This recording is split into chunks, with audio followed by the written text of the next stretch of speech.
When the holidays start to feel a bit repetitive, reach for a Sprite Winter Spiced Cranberry and put your twist on tradition. A bold cranberry and winter spice flavor fusion, Sprite Winter Spiced Cranberry is a refreshing way to shake things up this sipping season. And only for a limited time. Sprite. Obey your thirst. Oh, Hilton stay, your beds are soft and cozy.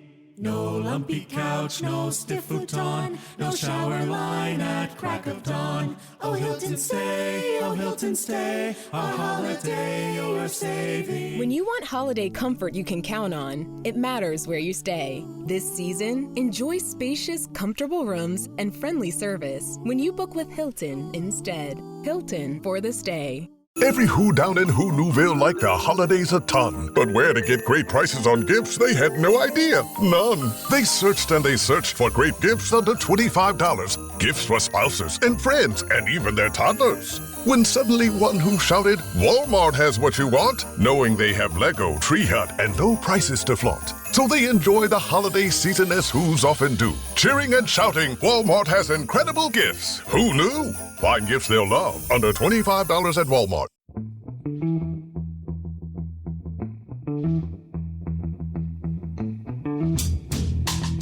Hello and welcome to The Price of Football, the show that looks at the money behind the beautiful game with me, Producer Guy, standing in for Kevin Day, and Liverpool University's Kieran Maguire. Hello, Kieran. Hi, PG. Hello. This sounds very. It feels. I know how Kevin feels now when we're recording several episodes in one day for our traditional Christmas break, and so I just keep saying hello to you, and even though I've seen you for the last hour and a half, I think. So anyway, hello again. This is our episode we're recording this on December the 19th, but this is for December the 22nd. So we're just in the run up to Christmas. So I hope you're having a nice, Christmas holiday so far. Delighted that you've joined us for this because we've got a great interview for this episode with friend of the show, Tim Williams, the Chief Executive of Oxford United, who has been on the show before. We love spending time in his company because he talks very candidly about the reality of running a championship club. We spoke to him 18 months ago when Oxford United had just been promoted from League One to the Championship. They stayed up last season, and so it was great to talk to him about the realities of being in the Championship for a season, the realities of trying to stay in it this season. This is us talking to Tim Williams.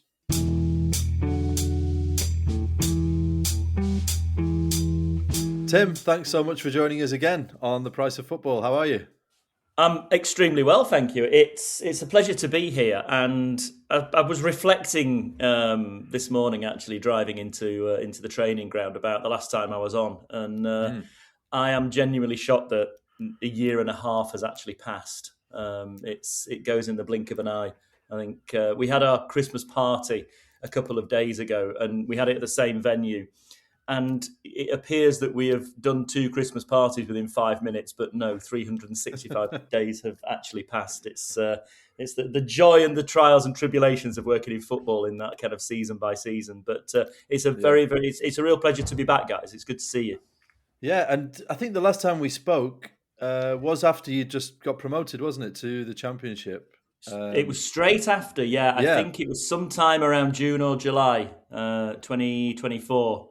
Yeah, the big news since then is that you stayed in the Championship last season. So congratulations! And how was that in terms of the challenge, and how big a financial impact was that staying in the Championship?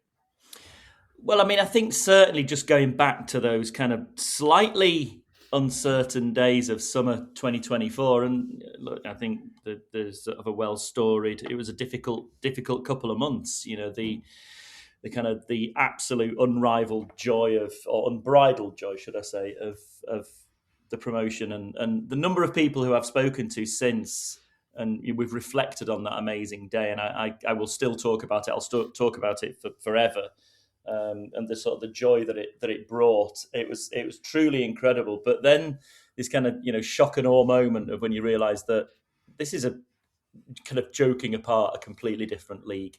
You know, we talk about, and I mentioned this actually on the day, I think Sky interviewed me or somebody, and I said it's a £10 million game. And, you know, it is a £10 million game. You know, your revenues go from, 8-9 million quid up to nearly 20 million quid. And staying in the Championship, it obviously, it means that you protect those revenues for another year. It means that you protect the kind of the status of the club for another year, for want of a better expression. But, you know, something that I think we'll probably come on to talk about with Kieran is that it doesn't get any easier from a cost point of view. And that's probably the hardest bit to actually swallow, is that you spend a certain amount of money on your playing squad, transfer fees on the infrastructure of the club to stay up. And then you realise that just doing it 1 year is absolutely not enough. And you've got to keep doing it and keep doing it. And, you know, the costs of keeping doing that get more and more and more expensive. And I think probably in that last 18 months, on reflection, you know, the ecosystem of football in this country, even in such a short space of time, has changed considerably. And it's that rapid pace of change that I think is difficult for everybody to really kind of try and keep up with. It's very, very tough. And it's pointless saying otherwise. It's a brilliant place to be, but it is an expensive place to be. What are those key ways it's changed then, in the last 18 months, from your point of view? I mean, this is the obvious, and I will talk about this, which is that we knew as we were approaching the back end of last season that the clubs that were coming up from League One were big spenders. And we anticipated they would do this, and they have so far not disappointed. And that is that they have completely changed the economics of our league yet again. And I was thinking about kind of step changes in economics of leagues, and you look at, you know, the past 20 odd years of English football, and there are some step changes. And I don't think this is any less dramatic than what Chelsea did in the Abramovich era, what Manchester City did kind of just before the financial fair play rules came in, to what I think, you know, kind of, we might as well just name them, and I'm sorry to do this, but, you know, what Birmingham and Wrexham are doing in terms of the economics of our league. And don't get me wrong, my caveat is always, if we were in that position, we would probably be doing exactly the same thing. But nonetheless, out of the sort of remaining probably kind of 15, 16 non-parachute clubs, it has completely skewed the economics of the league. But we see that even filtering that down into League One as well. I saw some numbers a few days ago relating to the wage costs of the top League One clubs, and it's astronomical. And I think the problem is when we are a club that's got low revenues and we try and maintain what we try to think is a competitive but sensible budget. You know, we've got League One clubs that are spending more than we do, and I find that absolutely baffling, to be honest. Now, we're recording this on Friday, December 19th, so you've got your match away at Charlton tomorrow, between us recording and then when we're publishing this on Tuesday the 22nd. So that your league position might change, but you are in 22nd this season. Mm-hmm. So you mentioned that it's got tougher in the last 18 months. That league position confirms that in many ways. I mean, how do you feel about the rest of this season and your ability to compete with the clubs around you to get higher up the table from that current position of 22nd? I think that the issue we've got here, Guy, is that there is a universal truth in this league, which is that any team can beat any team on any day. And we've seen that. We've seen that so many times. We saw that when we played Ipswich a couple of weeks ago, which was a game we went into genuinely with, you know, knowing that it was going to be a really tough game, even though we were at home. And we came out actually genuinely the better team on the day. But then, you know, we've not perhaps hit a really consistent run of form yet. But I think that is reflective of, again, I think the fact that in this entire league, anything can happen. I would not have had Norwich City where they are in the league, quite frankly, at the moment. That's been a real shock to me. And, you know, you look at Charlton, the amazing start to the season they've had, and, you know, all right, they've had a little bit of a dip in form, but they started exceptionally well, which I perhaps wouldn't have expected. So we've got yet again, and also, sorry, I think the other key point is, as I think about the league at the moment, I don't think we have any parachute clubs who are occupying the top 3 or 4 spaces at the moment, which must be the first time that's happened in many, many years. And so it is exceptionally unpredictable. I think if we put a consistent run of form together and win a few games, I think the whole kind of aspect of that league for us will absolutely change. And this is essentially what happened to us last year. We started off well. We had a major dip in the middle, which resulted in a change that we made, which was very well documented. We had a superb run of results in Gary's first sort of 6 or 7 games in charge. Again, sort of bit of a dip, and then a real rally towards the end, which I think kind of culminated in a completely unexpected 2-0 victory against, ultimate promotion Sunderland, which was, one of the best days of the entire year last year, which resulted in probably the second best day, which was our away game to Swansea, which meant we could go to Swansea on a beautiful summer's day in South Wales and just go, I'm just going to enjoy this for the first game out of 46, So it was, look, anything can happen. And I think the one thing that gives me a little bit of confidence is that there is absolutely no doubt that we've got a stronger squad this year than we had last year. We've made some really great recruitment in summer. I suspect, and I'm sure we've not confirmed yet, we will be tweaking and amending during the January window. And the objective of our ownership, of the board, is that we want to stay in the Championship. That is a clear objective, because it's a league where we feel we've earned the right to be, even though we are still kind of building our profile and building our level of resilience in the Championship. But I think that's where we want to be. And look, don't get me wrong. The wheels don't fall off if the worst happens. The world does not stop turning. We still play 46 games next year at varying places around the country, and we will still have an immensely competitive squad. But we want to stay in the league. Kieran, Tim mentioned just how much more difficult it's got financially for Oxford United over the last 18 months. How do the numbers... I know you've got your Championship spreadsheet in front of you, so how do the numbers illustrate that you've got? Well, things certainly have changed. If you take a look at the wage bill for season 22-23, £708 million. The following season went up to 884. So that 30% increase in wages, or 25% increase in wages in one season. I appreciate there were some big teams that came down, but I mean, you mentioned, Tim, in passing, parachute payments. I'm aware of some other clubs in the division who have spotted that there's only 4 teams in receipt of parachute payments this season.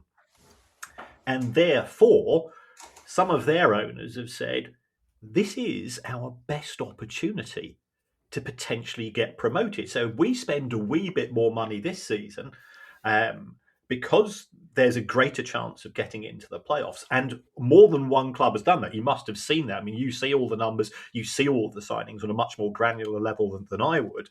There has been a bit of a gold rush approach. We can do it this season because Luton have gone straight through the floor into League One, so therefore they've not got parachute competitive. And you've got the 3 sides that have come down, plus Sheffield United. So yes, and I'm as surprised as you, because I thought Ipswich would have.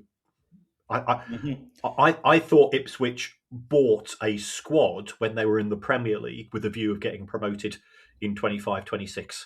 Looking at sort of the profile of the players that they signed, but which shows why I don't work in football. But I think what's interesting with regards to what you've just said, Kieran, is that point about the gold rush. And I know, we'll do lots of air quotes about things like this, but, we actually had this conversation in the year we won promotion, which was, this is the year to win promotion, which was that 23-24 season, because we knew damn well that the 24-25 season was basically going to be the year of Wrexham, Birmingham and other, which just so happened to be Charlton. And that year getting out of League One was the gold rush year in League One, which has then filtered back into the Championship. Yeah. And I think what's happened is that you have seen that potential for, as you say, Kieran, rightly, the non-parachute clubs to really have a go at it. And that's exactly what they're doing. And you look at the top of the table, and that is exactly what's happening. And, literally all massive credit to Coventry and the work that Frank Lampard's doing there, because that's, they are storming it. It's extraordinary. But this is the problem. And it's also the reason why this is such a fantastic league to play in. I mean, the two comments that I always get when people say, oh no, in the Championship, it's like, oh, it's a difficult league, the Championship. It's like, yeah, got that one. But the second is that it's probably one of the best leagues in Europe, if not actually from a competition point of view. And the fact that I've just said any team can beat any team on any day is probably one of the most entertaining leagues in Europe. And I think all credit, to the guys of the Football League who have actually got this kind of, brilliant kind of spectacle out there across the whole of Europe. Because, I remember, I was probably going back 10 or 15 years, perhaps even longer now, watching Championship football on TV. And it was in kind of empty stadiums and it was not particularly great. You look now at Championship football on TV and it's full stadiums, it's exciting, it's physical, it's fast. It is a brilliant, brilliant game to watch. And I actually think, and I would say this because, the chances of us getting to the Premier League in the next 5 years are probably relatively slim. I think it's far more entertaining. It's a genuinely great, great game to watch. And the fact that you can have a situation where former Premier League club Ipswich comes to our little three-sided stadium and get beat, what a great story that is. But I think, going back to that kind of staying up in the Championship year last year, great story that kind of, little club who play in the yellow shirts in the three-sided stadium actually finished 17th in the league, having beaten, Sheffield United and Sunderland and run up to the last game of the season. And, we all need to kind of look and go, what, that was a damn good performance. But I guess, that you mentioned in Sunderland there, that is a great example of the fact that you beat Sunderland and now look at Sunderland in the Premier League. That it probably feels a long way away, but it's it's not that far away in that respect, is it? It was extraordinary. I think that's the point, Guy. I think what you had with Sunderland last year was that ability to kind of just put those kind of consistent runs of results together. And look, let's be honest about this. That's what the kind of wage bill, and with absolutely no disrespect to our players, our head coach, any of our coaching staff, that's what a wage bill that Sunderland had and will have does get you. It gets you that total consistency over an entire season. And it is again, obvious points, but need to be made. It is an extraordinarily long season. You've got these guys who are playing 46 games in a season. It's a lot of football, and it's a lot of concentration, fitness, resilience to actually keep that momentum going for an entire season. It's tough, and you see it. You see you see the strain that it puts physically on footballers, and these guys are serious athletes. You stand on a touchline and watch the speed that these guys move at, and it's tiring. And again, it's a very physical league in the Championship. It's very fast, and more so than say the other league I've got experience of, which is Serie A, which is a much more perhaps tactical but slower game.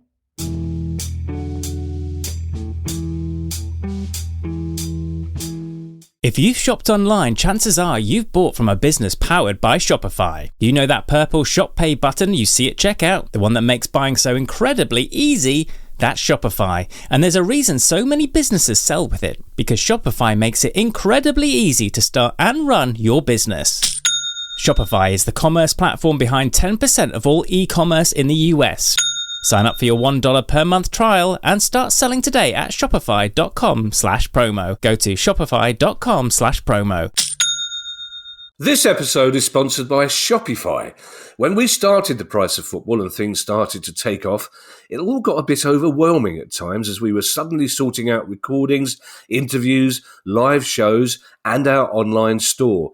When you're starting off with something new, it seems like your to-do list keeps growing every day with new tasks, and that list can easily begin to overrun your life. Finding the right tool that not only helps you out, but simplifies everything can be such a game changer. For millions of businesses, that tool is Shopify. Shopify is the commerce platform behind millions of businesses around the world, from household names like Mattel and Gymshark to brands just getting started. With Shopify, you get your own design studio that includes hundreds of ready-to-use templates. You can accelerate your content creation with Shopify's AI tools that write product descriptions, page headlines, and even enhance your product photography. And you can easily create email and social media campaigns wherever your customers are scrolling or strolling. If you're ready to sell, you're ready for Shopify. Turn your big business idea into with Shopify on your side. Sign up for a £1 per month trial period at shopify.co.uk/priceoffootball, all lowercase.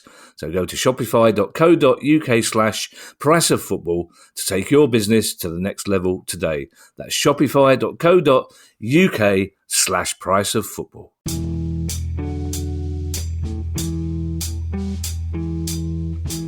One last question on the Championship, actually. And you've alluded to this already, but the broadcast revenue money obviously jumps massively from League One to the Championship. But what sort of effect, and now you're sort of second season into the Championship in this iteration, if you like, of the club, what effect does it have on attendances, merchandise sales, the stuff away from broadcast revenue? Does it have a big effect or are you seeing a longer term effect of being in the Championship in terms of those other revenue sources? I actually think there are a lot of impacts, and I'll sort of go through a number of them, which are kind of more club, then kind of commercial, and then actually personal as well for everybody who works for the club. I think certainly for the whole of last season, we sold out our stadium week in, week out. We took the most vocal an incredible set of travelling fans to every single away game. And my goodness, they deserved that kind of Championship retention just as much as the players and we did. I mean, and you still see that now. It's truly extraordinary. We played Blackburn away a couple of weeks ago, and it was a horrendous weather night in absolutely kind of miles from anywhere in the northwest of England, and there were still Oxford United fans as vocal as they could ever possibly be, and I salute them and their absolute dedication. Yeah. What I think the Championship does from a kind of a commercial retail point of view is part of the story, but it's no secret, or it's no coincidence that the last couple of years we've sold out the stadium. We've had our best kind of replica shirt sales that we've ever had. But that doesn't come without a lot of hard work from the commercial team here and the guys who are actually doing the selling and doing the work. Because, if we put 3 terrible kits out, people will just go, well, they're terrible kits and we're not going to buy them.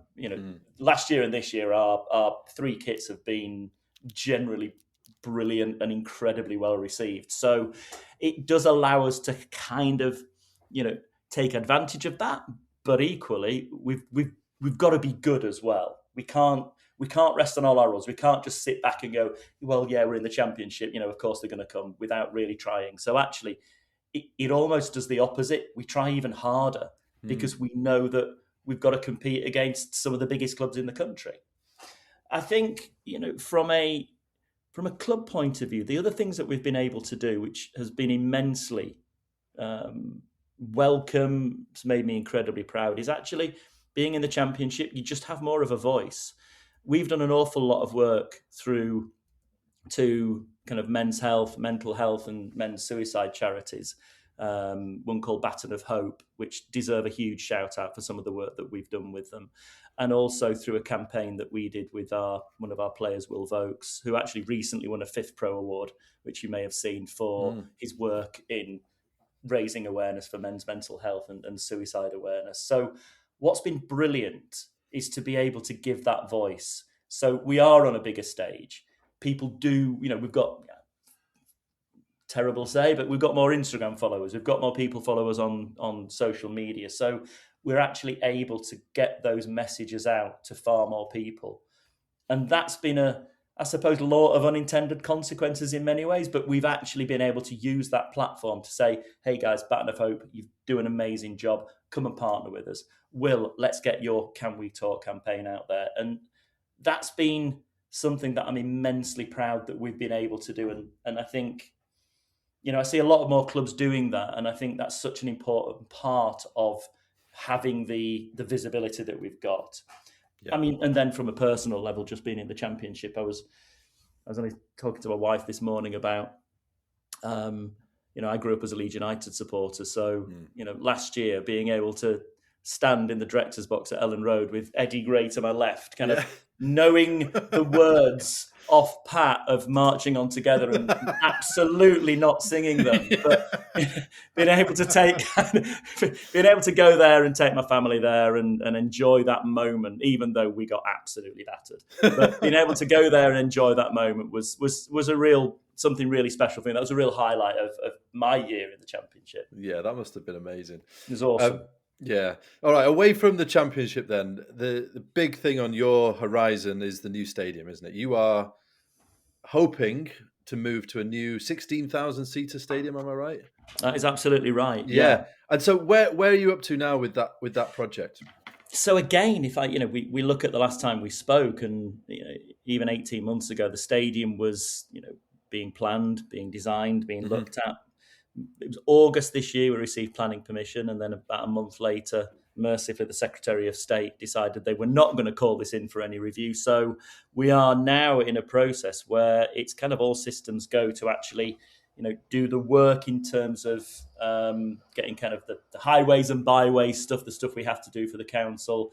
It's called Section 106 work, for those who actually know what it's about. I kind of learned about this literally about 15 minutes ago. That's obviously a joke.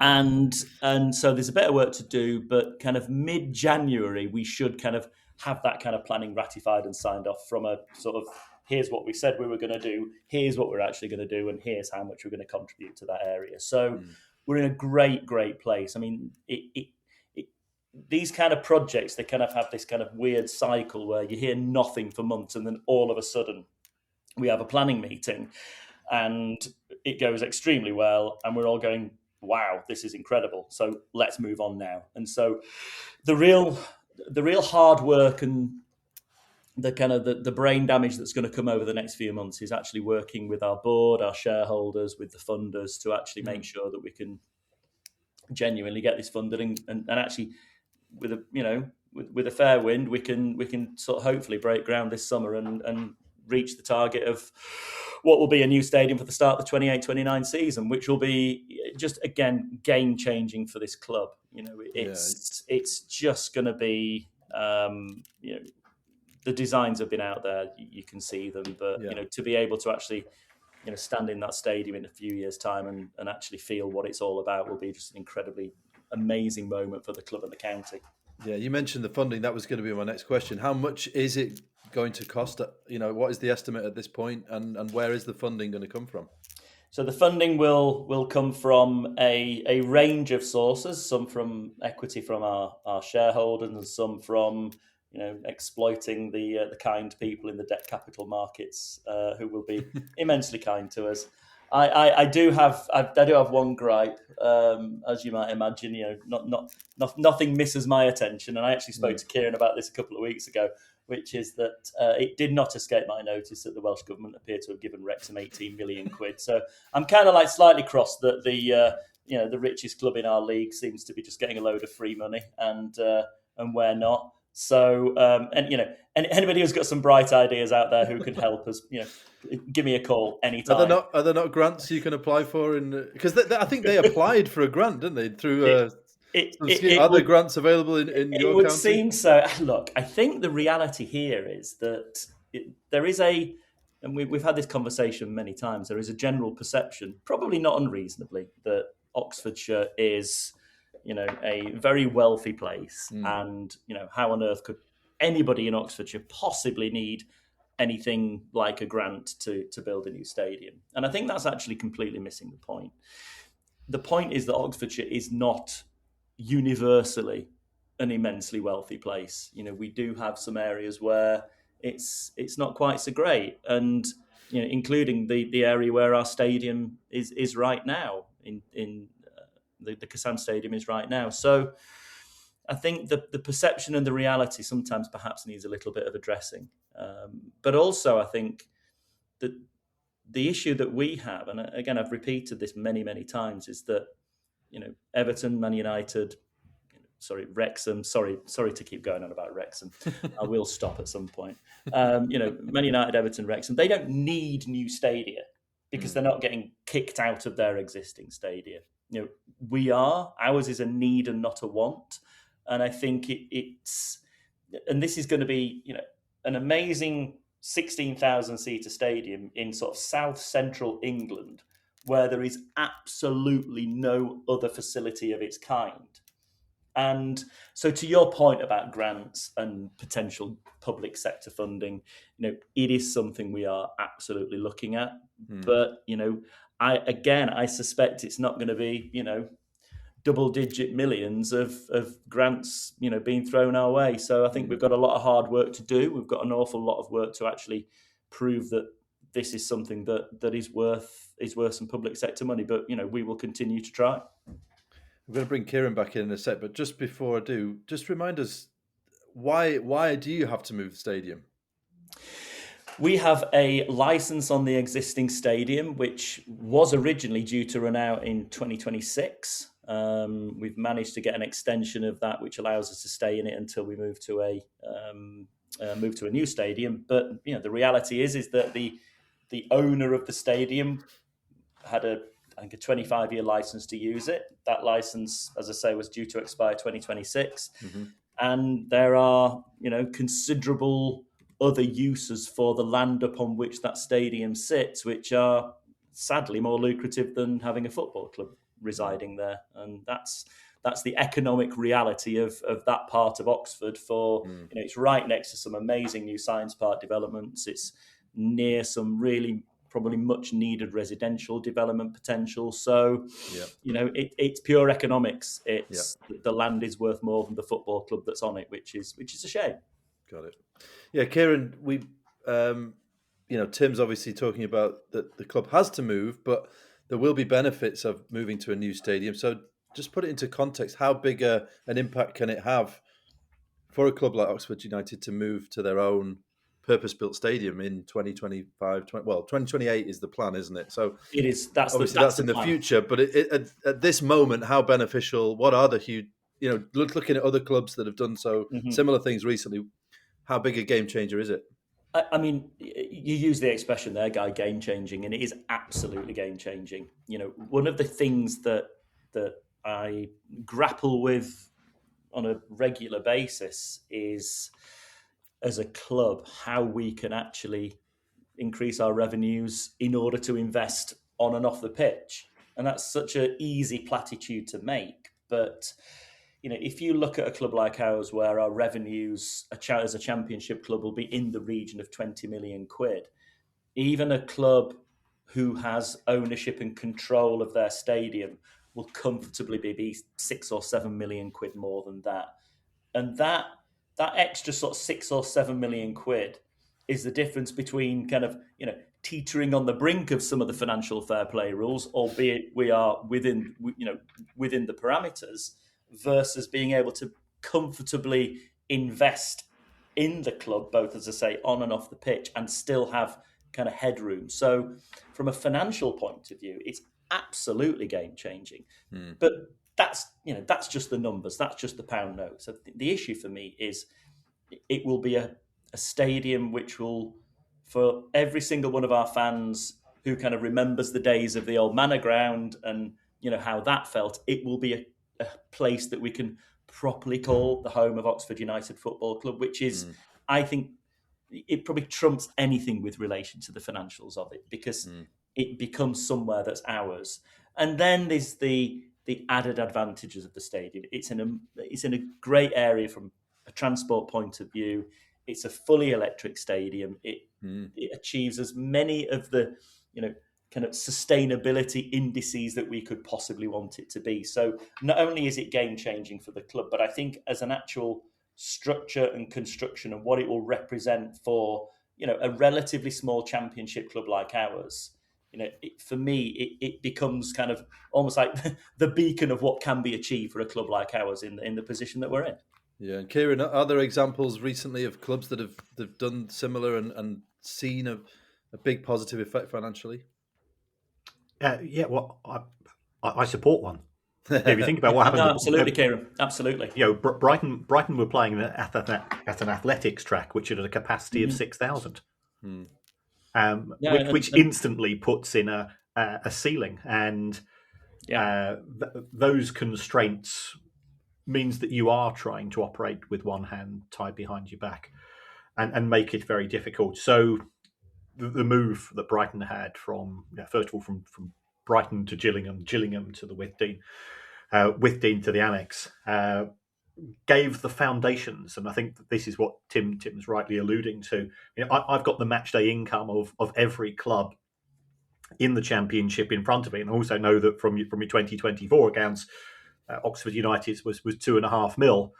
That would have placed you 24th in the Championship, and being able to compete. And if you've got a better stadium, you can charge more for perimeter advertising. You can go to your front of shirt people and say, do you want your product now being advertised here? This is our place. And it gives you the ability to potentially to name stands and to so on. I absolutely agree with you, your commercial team. They work their socks off, but they've got a new toy to play with in terms of what proportion of the seats are going to be for, I don't want to call them the prawn sandwich eaters, but the corporate stroke hospitality targets. I mean, it's still being decided, but usually the average is around 10 to 15%, which is pretty much where we're going to be. And I think the important thing there is that what we've had in Oxford for the last, forever, is there's an element sometimes with that where you don't know what you don't know. And what I mean by that is that a lot of people will say, yes, we want this hospitality, that hospitality, but what we have is a completely untapped market, because really the provision where we currently are is decent, and we do the best we can, but it's not state of the art. It's not multifaceted in terms of saying, right, we've got top level, mid level, entry level in terms of premium seats. And so, and I know there's this, you get the huge criticism about kind of the prawn sandwich brigade, but I remember from my days working at Manchester United, I think it was about 15% of the seats there were hospitality, but they provided 35% of the matchday income.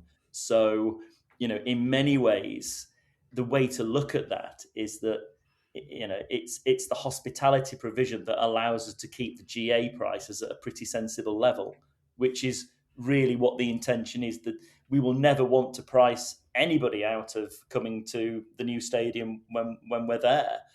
But we want to make sure that we can, frankly, get as much, as much kind of price as much income per supporter as we possibly can. Yeah. But that means delivering a brilliant stadium. Again, it's not the kind of the lazy attitude of if they build it, they will come. It's like, if they build it and we make it really good and we sell it brilliantly, then they'll come. And we, that's the overall intention. And I think this is actually something that we're working on right now, which is what does this thing look like inside? What does it actually feel like to be in that stadium? Yeah, just to put it in context then, where is it in relation to your current stadium, and how far away is it, and what sort of area is it? 20 minutes drive away. It's in an area called Kidlington on a relatively small triangle of land, which is right next to Oxford Parkway train station. So very close to the A34. So again, brilliant for transport connections, for trains coming from London Marylebone right into Oxford. It's sort of the next stop before you get to Oxford city centre, and just a very, very, I suppose, easy place to get to. We would prefer people to get there by other means than car, which is something that we have committed to and are working on with the local council and the traffic planners. But it's in a great location. That does mean that we are leaving our existing location, which is actually in Annalise Dodd's constituency, and we have that. It's not an easy thing to do because there's a lot of need in that particular area, and I think we've already committed to kind of supporting the Blackbird Leys area and the sort of East Oxford area once we've actually left that area. So I think it's important to say that we're kind of not ditching Blackbird Leys. It still remains very important to us as a club, as was our home for 20 odd years. I know this is several steps ahead, but if all goes to plan and you get the new stadium, I know you've said that your target very much is staying in the Championship at the moment. But if you were then to have your own stadium with all these, extra revenue opportunities that Kieran mentioned and that you've mentioned, would the aspiration then potentially be to look for that promotion to the Premier League? Our overall plan is not to kind of roll the dice on this. The one thing that our ownership and Grant as chairman and I are very, very clear about is that we want to build something that is as sustainable as English football can possibly be, but also incredibly enduring for the future of the club, the county, the fans. If gunning for the Premier League kind of upends all that, then I don't think that's the right thing to do.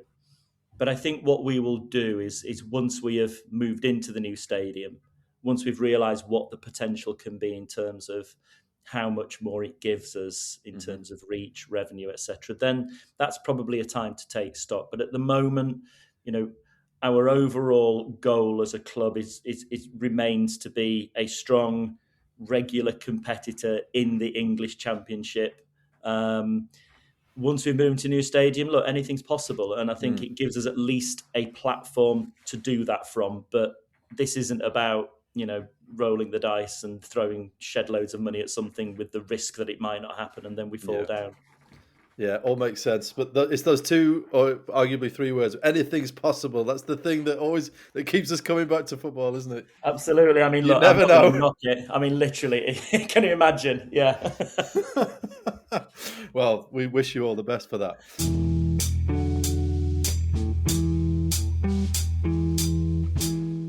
Does it ever feel like you're a marketing professional just speaking into the void? But with LinkedIn ads, you can know you're reaching the right decision makers, a network of 130 million of them, in fact. You can even target buyers by job title, industry, company, seniority, skills, and did I say job title? See how you can avoid the void and reach the right buyers with LinkedIn ads. Spend $250 on your first campaign and get a free $250 credit for the next one. Get started at linkedin.com/campaign. Terms and conditions apply. Here's my 30-second story with Guinness. As soon as my sister and I get home for the holidays, we don't even unpack. We head straight to our pub.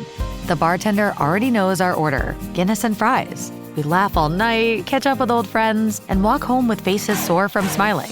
It's one of my favorite nights of the year. That was my 30-second story with Guinness. Guinness Draft Stout. Please enjoy responsibly. Imported by Diageo Beer Company, USA, New York, New York.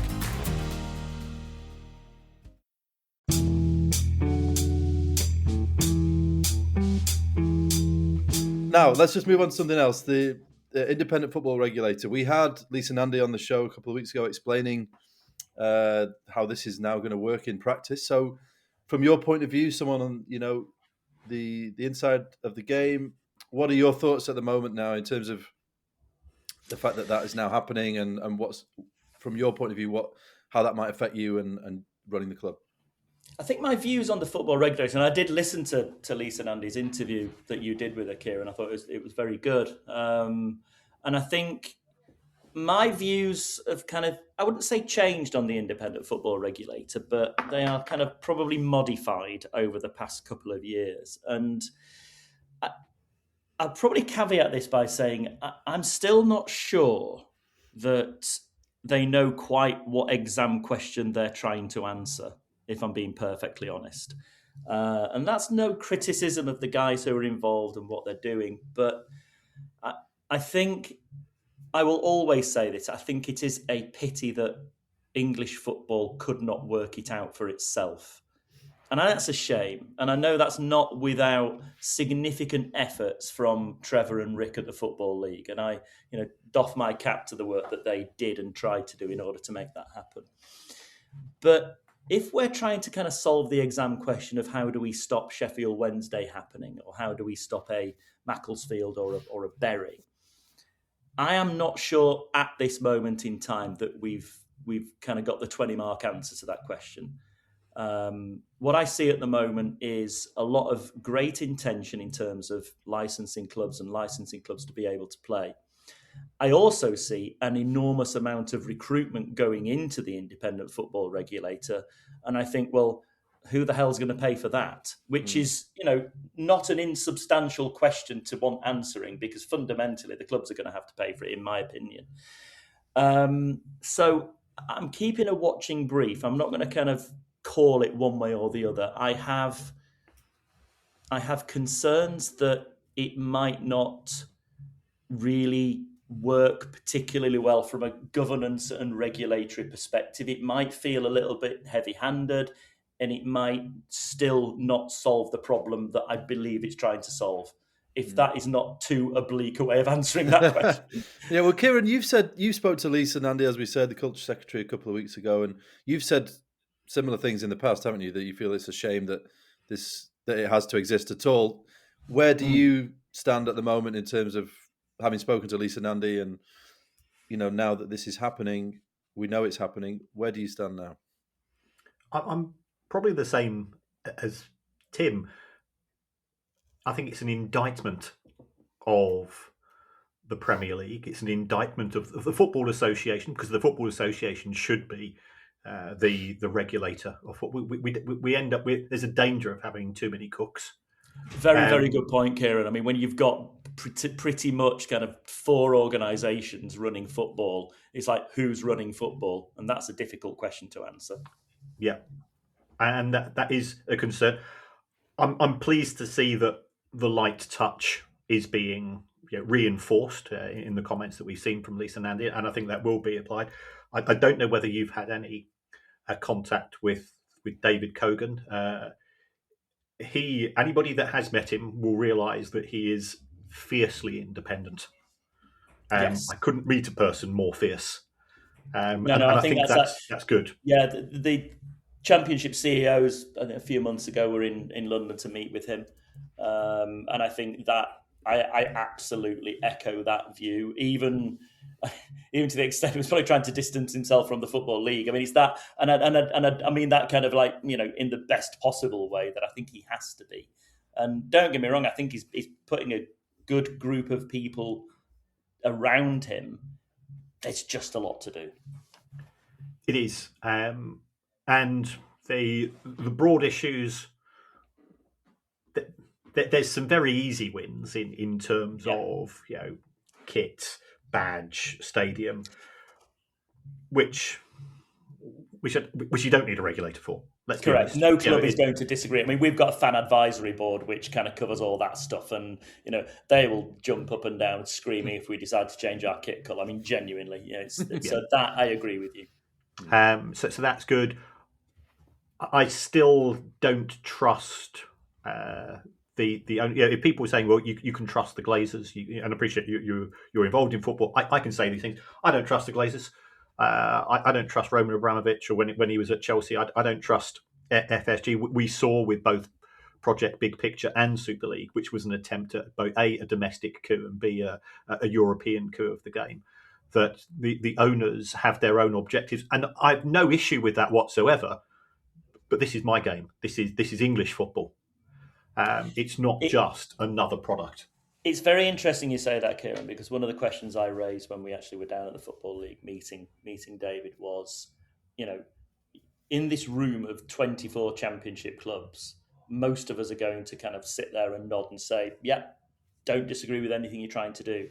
The point I made was you need to have this conversation with the owners. And that's again, talking about exam questions and brain damage. That's the bit that I think needs to somehow get through.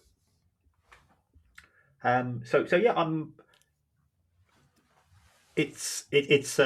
welcome the regulator in sorrow rather than joy.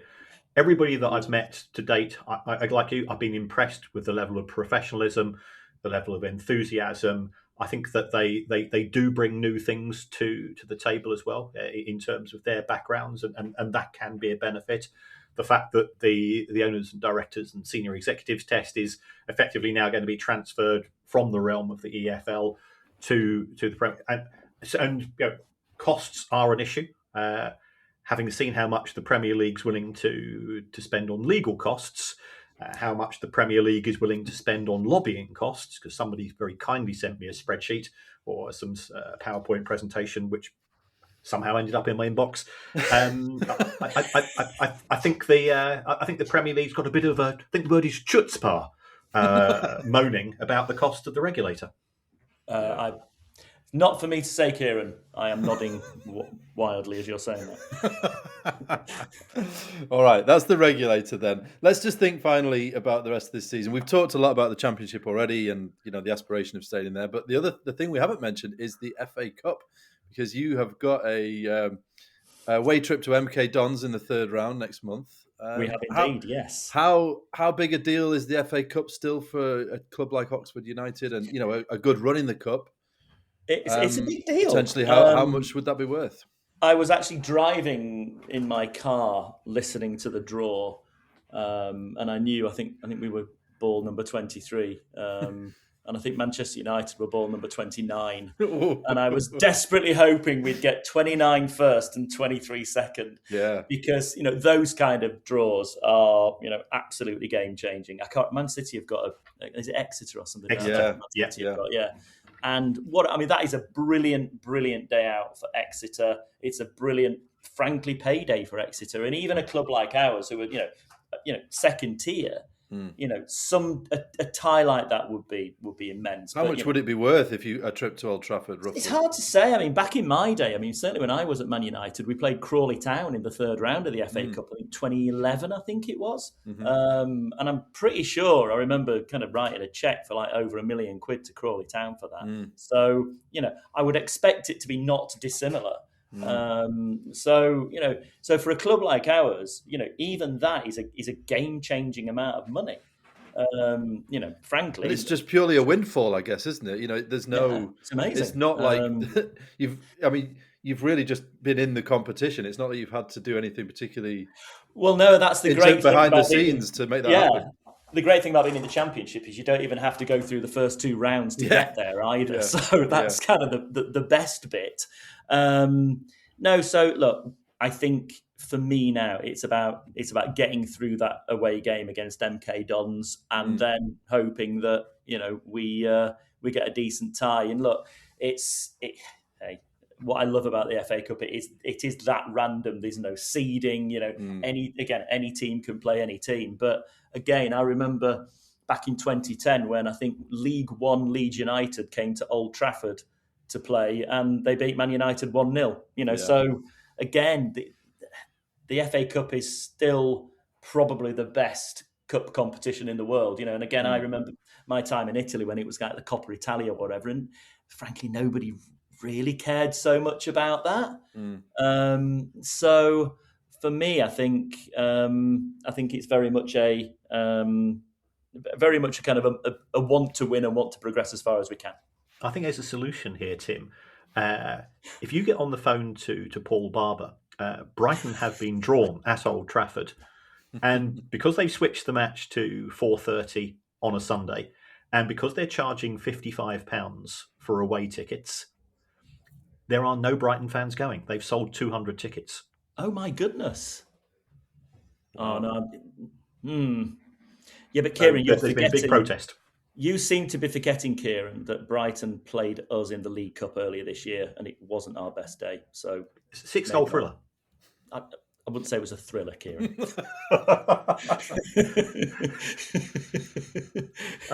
The only thing that anybody could say after that game was the Brighton guys saying, "Well, I think the result flattered us." So I'll take that, and it did actually, to be fair. So yeah. Well, let's hope you have a better day out at MK Dons. And best of luck for the rest of the Championship season, Tim, and in the FA Cup.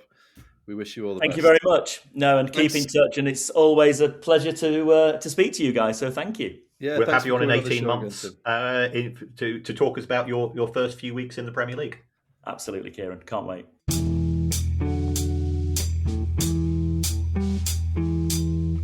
I mean, I love that interview, Kieran. Tim he was great value the first time he came on, and I just love how honest he is about the challenges that a club the size of Oxford faces being in the Championship, and the sort of conflicting or competing interests, competing priorities that a club like that has to have. Yes, my only concern was that when I did put up my spreadsheet showing the total wage bills of Championship clubs for the last 5 years, he fainted and had to be revived with smelling salts. and rightly so. Yeah, but yeah, Tim's. I've got to know Tim really well, he's great company, and he was. It was very modest about the Oxford United versus Brighton game as well, where Brighton absolutely stank the place out for the first 20 minutes, and then rattled in 6 goals, which was slightly embarrassing. And again, he very kindly invited myself and the Baroness into the boardroom as guests of the club. So, good guy. Nice. Good guy. Did you get a prawn sandwich? We got far more than that. It was we rattled through. It was a proper meal, proper grub as well. No prawns. It was bangers and mash with lots and lots of gravy. You can tell he's a northern lad. Wonderful. Yes. Oh well, I'm glad you enjoyed that, and we really enjoyed speaking to Tim. Thank you again, Tim, for coming on. I'm sure we'll speak to Tim again soon, as we mentioned, as we sort of alluded to at the end of the interview. It's great to get that real perspective on the realities of running a football club. Now, don't forget, you can join the Price of Football Club, where you'll get access to our full back catalogue, ad-free listening, bonus episodes, and more. Just go to priceoffootball.com and click on Join the Club to join up today. If you have a question you'd like answered on the show, email us at questions@priceoffootball.com, and don't forget you can follow us on X, and you can find us on YouTube. Any last words, Kieran, before our Christmas episode on Christmas Day? Well, I think that interview was long enough for people to queue up at Waitrose. If you're a Brighton fan, or other supermarkets are available, and do your Christmas shopping. So yes, all the best to everybody for football for Christmas. It is our great escape, and after what's been a tough year for practically everybody I know in this country, let's just unwind a bit and relax. Absolutely. Thanks, everyone. The Price of Football.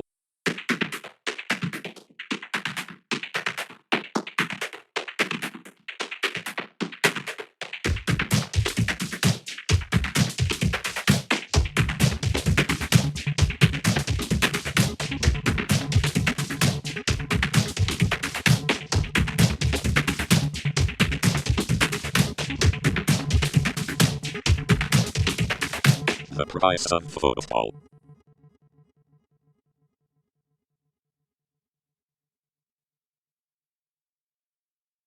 Hey, Ryan Reynolds here for Mint Mobile. One of the perks about having 4 kids that you know about is actually getting a direct line to the big man up north. Mm-hmm. And this year, he wants you to know the best gift that you can give someone is the gift of Mint Mobile's unlimited wireless for $15 a month. Now, you don't even need to wrap it. Give it a try at mintmobile.com/switch. Upfront payment of $45 for 3-month plan, equivalent to $15 per month required. New customer offer for first 3 months only. Speed slow after 35 gigabytes if network's busy. Taxes and fees extra. See mintmobile.com.